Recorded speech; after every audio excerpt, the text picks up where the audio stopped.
I love HS. তোমরা যারা HS মানে উচ্চ মাধ্যমিক পরীক্ষা দিচ্ছ বা দেবে বা দেওয়া হয়ে গেছে তাদের জন্য তোমাদের জন্য স্পেশাল একটা ভিডিও, সেটা হচ্ছে গিয়ে এইচএস বা উচ্চ মাধ্যমিক মোটিভেশন। এবার কি করবে?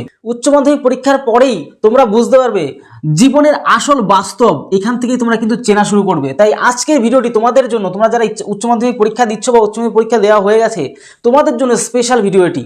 কারণ উচ্চ মাধ্যমিকের পরেই কিন্তু আসল জীবন শুরু হয়। কারণ এতদিন একাডেমিকের একটা জীবন থাকে, মানে স্কুল লেভেলে পড়াশোনা থাকে, তারপরেই তো শুরু হবে আসল জীবনের কাহিনী। তো যাই হোক, সবার প্রথমেই তোমাদেরকে বলবো আই লাভ এইচএস। তোমাদের সকলকে আমি খুব ভালোবাসি। এইচএস তোমরা যারা স্টুডেন্ট ভাই বোনরা, প্রিয় ভাই বোনরা যারা রয়েছে, তো মেনলি আজকের ভিডিওতে তোমাদের এমন কিছু কথা বলবো যেগুলো তোমরা মোটিভেট হতে বাধ্য। চলো এক এক করে অনেক পয়েন্ট তোমাদের জন্য সাজিয়ে রেখেছি, সমস্ত কথা আজকের ভিডিওতে বলবো। আমি কথা দিলাম আজকের ভিডিওটি তোমরা যারা যারা উচ্চ মাধ্যমিক পরীক্ষা দিচ্ছ বা দেওয়া হয়ে গেছে তাদের জন্য মারাত্মক এবং দুর্দান্ত একটি ভিডিও। শেষ পর্যন্ত দেখলে আশা করছি তোমার জীবনে পরিবর্তন আসতে বাধ্য।